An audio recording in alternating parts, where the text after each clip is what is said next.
Paz do Senhor, meus irmãos, amém? Eu já senti a presença do Espírito Santo, você também? Que ministração maravilhosa, feche seus olhos. Irmão Rodrigo, chegue aqui por bondade. Espírito Santo de Deus, continue no controle, na direção desta reunião, pois já percebemos que o Teu nome está sendo honrado e glorificado neste evento, nesta noite.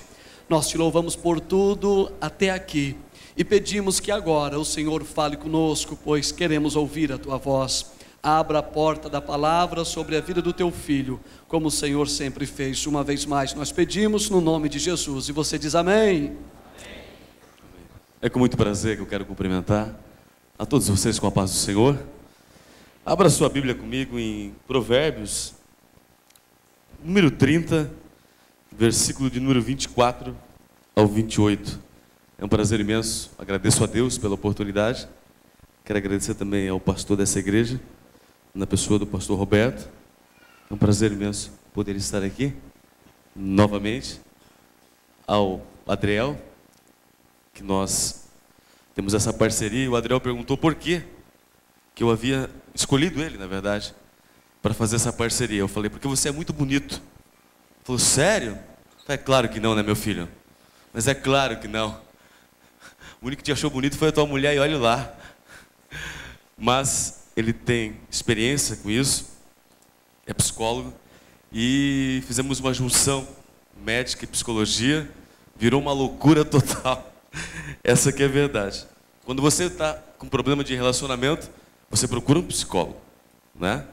E ele tem pós-graduação em internet, a TCC dele foi em internet, então era a pessoa mais viável para isso.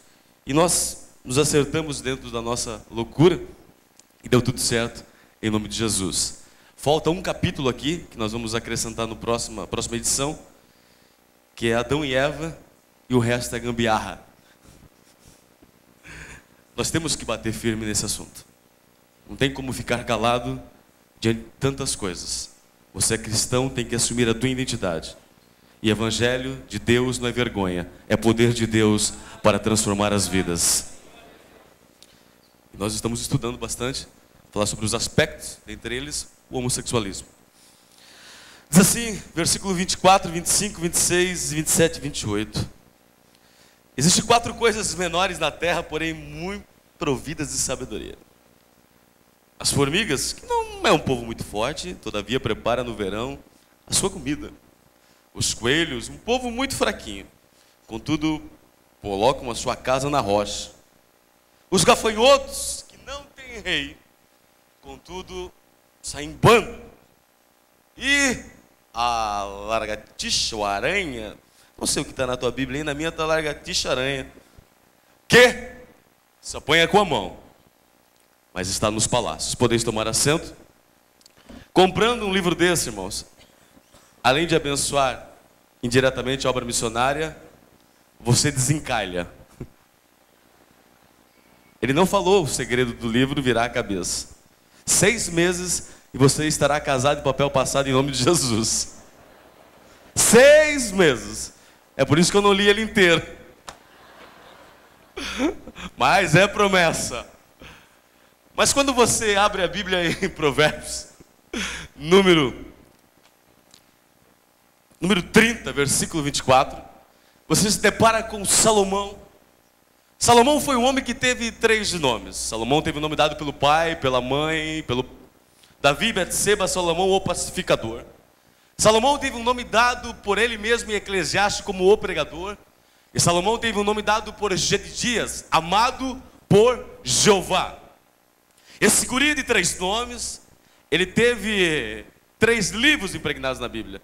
Ele escreveu o livro de Provérbios, o livro mais lido na Europa, nas universidades do Oriente, um livro de autoajuda, de conhecimento, de metáforas, um livro de inteligência e de enigmas. Mas ele também escreveu Cantares, o livro da velhice, o livro quando ele já está com osteoporose, com osteopenia, com artrose, ele senta-se e diz, olha, lembra-te do teu Criador nos dias da tua mocidade, porque aí vão vir maus dias. E você vai dizer, não tive neles contentamento. Esse homem também escreveu Cantares, o livro da paixão, o livro do amor, o livro do feedback, Quando ele olha para a Sulamita e fala: olha, nem os carros de farol são tão belos quanto você. Imagine um culto como esse, no final do culto você olha e fala: irmã, vem cá, nem as vacas do tio João são tão belas quanto você. Seu olho vai acabar roxo e o nocaute será certo, porque era algo cultural daquela época, daquele momento. Esse homem de 3 nomes, 3 livros, teve 3 fases na vida dele. A primeira, Deus desce no quarto dele e pergunta: o que tu queres? Imagine Deus descer no nosso quarto e perguntar: o que tu queres? Senhor, uma BMW, tá bom? Um cartão black? Tá ótimo, Senhor, não precisa mais nada não. Eu quero comer à vontade pizza com ketchup e nunca mais engordar. Esse seria o meu pedido. Salomão pediu sabedoria, e não houve um homem do quilate, do nível, do porte de Salomão. Ninguém conseguia persuadi-lo, ninguém conseguia ludibriar. Um dia a rainha de Sabá trouxe 2 flores, uma verdadeira e uma falsa. Ele disse: qual é a verdadeira e qual é a falsa? Ele esperou por 5 minutos, a verdadeira pousou. A mosca verdadeira pousou e ficou 5 minutos numa. E uma outra pousou na mesma flor, só que era falsa, ficou 1 minuto e meio. Então ele percebeu que a verdadeira era aquela que ele tinha ficado mais tempo. Um dia a mãe trouxe, 2 mães trouxeram um filho. Começaram a dizer: esse filho é meu. A mãe verdadeira, sabendo que teria que abrir mão do filho, disse: não, pode ficar com o filho, do que cortar ele pelo meio. Então Salomão percebeu que aquele ali era a mãe verdadeira, aquela que tinha abrido a mão do seu filho. Esse homem, de uma sabedoria tremenda, teve essa fase extraordinária. Mas ele teve uma terceira fase, quando ele faz uma reflexão sobre tudo, e diz: olha, mas vale comer alface todo dia, do que picanha e com ela aflição. Mas vale estar numa casa onde existe luto, morte, do que numa casa com festa, demagogia e falsidade. Porque a segunda fase foi a fase mais triste da vida de Salomão. Ele se afasta de Deus, ele se ausenta de Deus, ele se esqueceu que nós somos um ser tricotômicos. Nós temos 3 partes: nós temos corpo, nós temos alma e nós temos espírito. O que alimenta o teu corpo é uma pizza, é um ketchup, uma borda de cheddar. O que alimenta o teu corpo é um japonês. O que alimenta o teu corpo é um sushimi. Não tem coisa mais maravilhosa do que uma farofa de domingo com um frango assado e uma Coca-Cola zero, irmão. É maravilhoso. É isso que te sustenta, proteína, carboidrato. É isso que te sustenta, fibras. É o que te sustenta, que te mantém em pé. Mas você não tem somente corpo, você também tem alma. O que alimenta a tua alma são os teus sonhos, os teus projetos, os teus ideais de vida. É isso que alimenta a tua alma, os teus sonhos concretizados. Mas você também tem espírito, e não adianta tentar colocar o dinheiro no lugar de Deus, o conhecimento no lugar de Deus. Você pode ter as melhores faculdades, pode ser o maior de todos aqui, você pode ser poliglota, você pode ter todo o conhecimento, mas nada substituirá a presença do Espírito Santo dentro de nós. Somente Deus pode completar nós por inteiro e nos satisfazer. Somente Ele. E Ele dá para Agur, um dos seus súditos, ele escreve sobre coelho, formiga, gafanhoto e lagartixa. Vamos começar com um coelho, que não é o coelho da Páscoa. Dentuço, feio, esquisito e orelhudo. Eu nunca me esqueço que a maior decepção que eu tive na infância foi quando eu descobri que a minha mãe era o coelho da Páscoa. Aquela cestinha, aquela tradição, lá em Joinville tem, aqui deve ter também, se esconde. Ou era no fogão, ou era debaixo da cama. Um dia eu acordo e vejo aquele coelhão grandão andando sobre a casa. E quando a Agur está falando sobre coelho, aqui ele não está falando do coelho do capitalismo. O coelho que nós conhecemos perfeitamente, que foi nos apresentado. Ele está falando do coelho silvestre, que é fraco, que é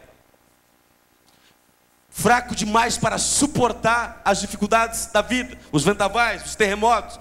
Tem uma estrutura óssea totalmente diferenciada, mas ele tem uma qualidade.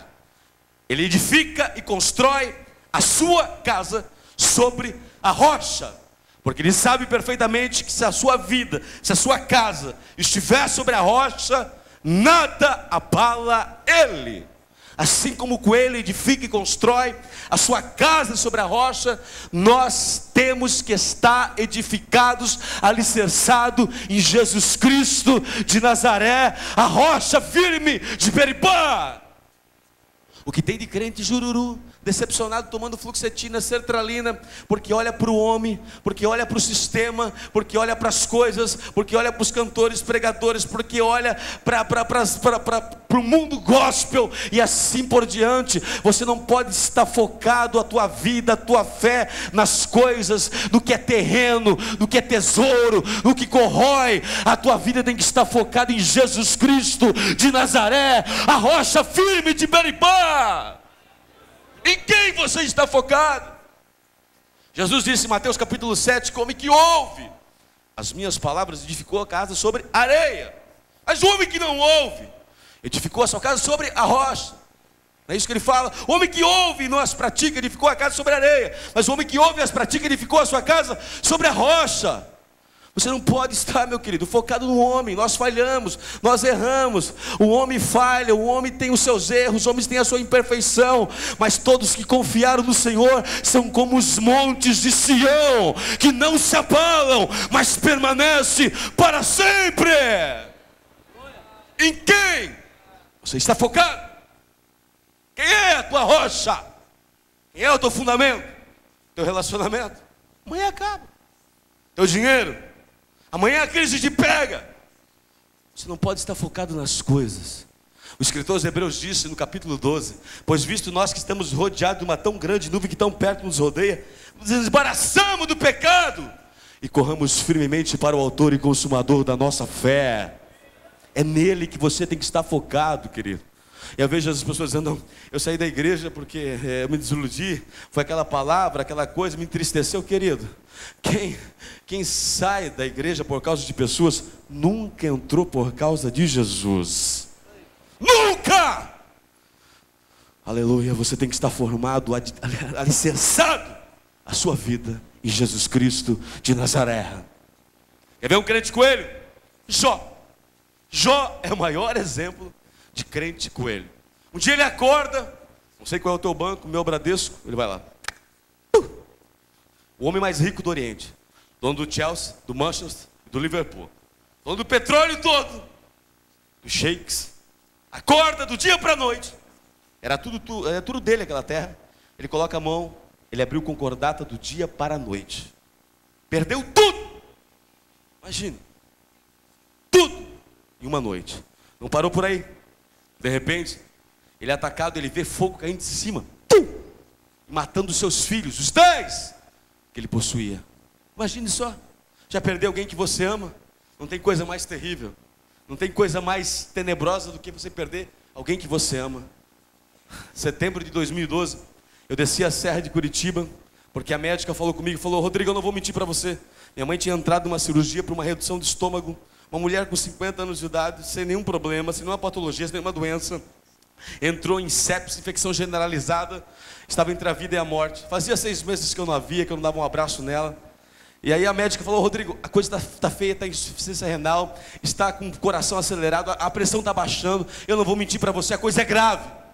Meu coração começou a acelerar, eu desci a serra de Curitiba, levava 1 hora, levei 6 horas por causa do congestionamento. E a enfermeira olhou para mim e falou, Rodrigo, o que está acontecendo com você? Você sempre foi tão forte, cheio de fibra, e você parece um animal se contorcendo. Eu falei, hoje eu estou perdendo a minha mãe e meu pai, porque desde os 5 anos de idade, ela que me cria, ela que me educou na casa do Senhor, e eu tenho certeza que Deus vai recolher ela, e não deu tempo de chegar. Imagine o Jó, chegando em casa, vendo os seus 10 filhos mortos. Imagine, querido, só que o inimigo não parou por aí, ele foi um pouco mais além de tocar na família, nos bens, ele toca na sua saúde. Ele não tinha uma infecção, ele não tinha uma cefaleia, ele não tinha uma enxaqueca. De repente ele começa a ser atingido pela pior doença da época, hanseníase, lepra, deixou ele estigmatizado, isolado do mundo. Aí você pensa, o Jó foi lá, pegou um mandado de segurança e disse, Deus, agora eu quero uma férias direito, eu quero um tempo contigo, porque eu não aguento, é muita prova. Aí você vê ele abrindo a Bíblia em Jó capítulo 1, versículo de número 20 e 21, nu saí do ventre da minha mãe, e nu para lá tornarei, o Senhor deu, o Senhor tomou, bendito seja o santo nome do Senhor. Está está focado em Deus. E quem? Você está firmado. Para de olhar para o homem, para de olhar para as coisas, para de olhar para o sistema, para de olhar para a aparência. Foca a tua vida em Jesus Cristo de Nazaré. Pode vir vento, pode vir tempestade, pode vir murmuração, mas você estará concretizado e arquitetado nele. Crente, coelho. Só que ele não fala só de coelho, ele também fala de formiga. Formiga. Formiga é um bicho esquisito. Gosta de açúcar. Eu acho que tem diabetes. Tenho dúvidas. Eu era muito atentado. Eu não podia ver um ninho de formiga. Me lembro que naquela época daquele filme, como é que era naquele filme? Esqueceram de Mim. Quem viu Esqueceram de Mim aqui? Metade da igreja. Tudo em disciplina amanhã, irmãos. Todo mundo em disciplina. Eu, louco para ver neve, o máximo que eu conhecia era São Joaquim, né? Pobre não tem muita esperança. Não tem muita esperança. Eu vim em Nova York, Macaulay Culkin. Pai, eu olhei para minha irmã e falei, mano, nós vamos para Nova York hoje. Ela falou, tu é doido? Eu falei, não, eu sou meio doido, mas vamos para Nova York, mano. Tem um plano. Ficava eu e ela sozinha em casa. Eu disse, nós vamos para Nova York hoje. Mano, o máximo que nós podemos é São Joaquim. Eu falei, não, Nova York. Peguei 3 talcos que tinha na casa.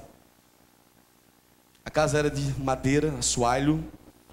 A mãe chegava 10 horas da noite, saía 6 horas da manhã para trabalhar como diarista. Ia trabalhar na firma, chegava 10 horas da noite. Eu coloquei aquele talco na casa inteira. Ficou aquele branco como a nuvem, como a alvo da noite. Quando a mãe entra, de manhã, à noite, 10 horas da noite, abre! Ela saía pela manhã, chegou à noite, olhou, meu Deus, o que é isso? Bem-vinda a Nova York, mamãe. Tinha uma vara de goiabeira que cantava o hino nacional lá em casa.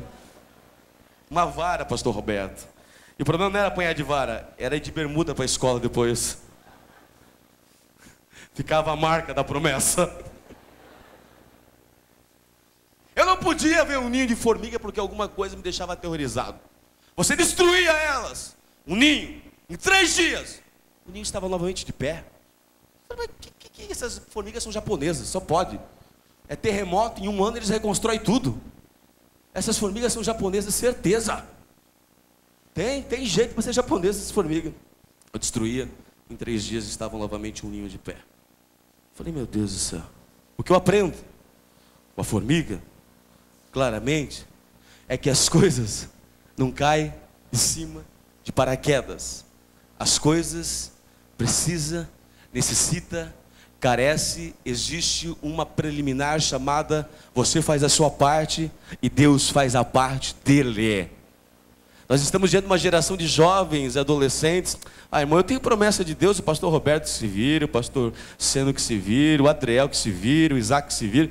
Eu tenho promessa de Deus, o pastor que se vira. Eu vou deitar aqui numa rede, tomar um suco de laranja e só esperar a promessa chegar. Vai morrer na praia, vai ser sempre um Rubinho Barrichello da vida. Quase cheguei de segundo. Por quê, querido? Porque com Deus existe um trato. Com Deus existe uma coisa. Você faz a sua parte, Deus faz a dele. E a promessa de Deus se conclui sobre a tua vida e sobre a tua casa. Deus, quando chamou Josué, no capítulo de número 1, ele disse 7 vezes: esforça-te, porque assim como eu fui com Moisés, eu serei contigo. Mas nós estamos a geração alienada. E o livro fala sobre internet. Irmãos, é um mal do século. 5 horas de internet equivale a meia hora usando uma droga pesada. Não é eu que estou falando, é o Congresso Nacional de Neurologia, dizendo claramente a dependência que se torna. A nossa geração não estuda, a nossa geração não senta para ler nada. É a geração do Facebook, o Zap, Instagram, que está estragando tudo você, querido. Pelo amor de Deus, esse dia eu atendi um paciente, 3 horas da manhã, pastor. E a mãe chegou e o grito nos gretos. Eu falei, meu Deus, deve ser alguma coisa muito séria, apendicite, cálculo renal. Eu falei, meu Deus, ou a namorada terminou com ele. Só pode ser essas 3 coisas. Falei, que foi, mãe? Calma que é emocional. Emocional. Então, deve ter acontecido alguma coisa no relacionamento. 3 horas da manhã, esse guri no grito, no berro. Não, calma.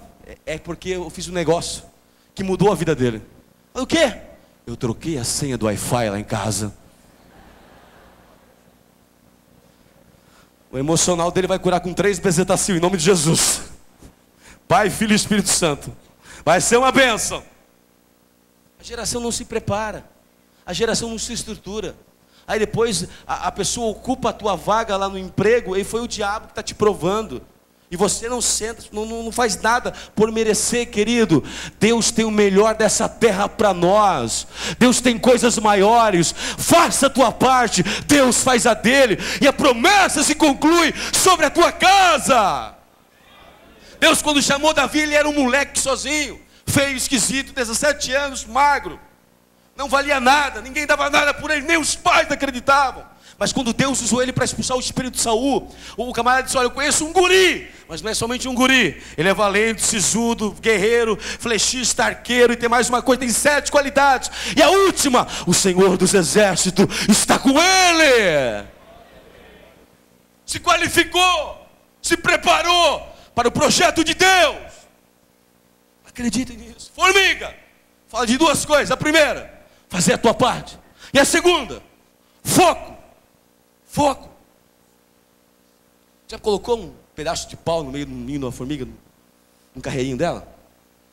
Colocava sapato, vestido, pegava os vestidos da minha irmã, colocava tudo. Pode comer tudo isso aí. E eu ficava brabo, porque elas batiam. Você coloca um pedaço de pau no meio do ninho da formiga, num carreiro, elas batem, voltam, se conversam e desviam.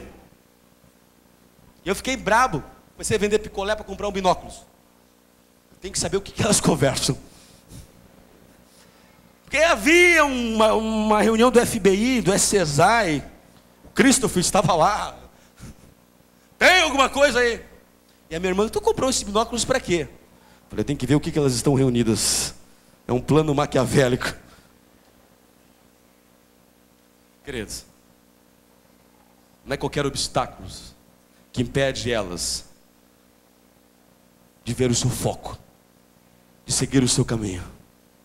Não é qualquer prova, qualquer adversidade, qualquer vento, qualquer tempestade que impede ela de continuar o seu foco, o seu caminho e o seu trajeto. O que nós vemos hoje é uma geração que desiste por qualquer coisa. No primeiro vestibular, saí 18 anos da faculdade fresquinho, Deus é comigo, chegou lá, pum, ficou em 48º, e aí vai, ficou para 28ª, 9ª chamada. Ai, Deus está me provando, eu vou voltar atrás. Não, querido. Deus tem coisas maiores para a tua vida. Só que se nós parar no primeiro obstáculo, nós paramos. Se nós parar na primeira adversidade, nós nunca vamos experimentar o que Deus tem para a nossa vida. Nunca me esqueço que eu trabalhava numa empresa chamada Tupi Fundições. É a empresa de maior obra pesada que existe em Joinville. Eu entrava branco e saía só com a baga do olho branca, de tanto pó de ferro que tinha. Eu tinha um Escort 87 a carburador. Nunca compre o Escort 87, ele vai falhar. No frio parece que ele pega pneumonia, tosse, bronquite, alguma coisa parecida. Eu tinha 3 amigos meus que carregavam uma corda, porque eles sabiam que o telefone ia tocar para socorrer o bendito do Escort. Escort é uma bênção, longe da gente. E trabalhava pesado, mais pesado, precisava trabalhar, pagar as contas, estudar. E eu tinha um chefe chamado Giovanni. Eu disse: Giovanni, me abençoa, me ajuda. Ele falou: para quê? Me ajuda, eu preciso de um lugar melhor para trabalhar. Eu estou dando conta que é produção. Eu fiz religião, sei que não tem nada a ver. Eu fiz técnica em qualidade, eu tenho desenho mecânico, desenho industrial. Me ajuda. Não.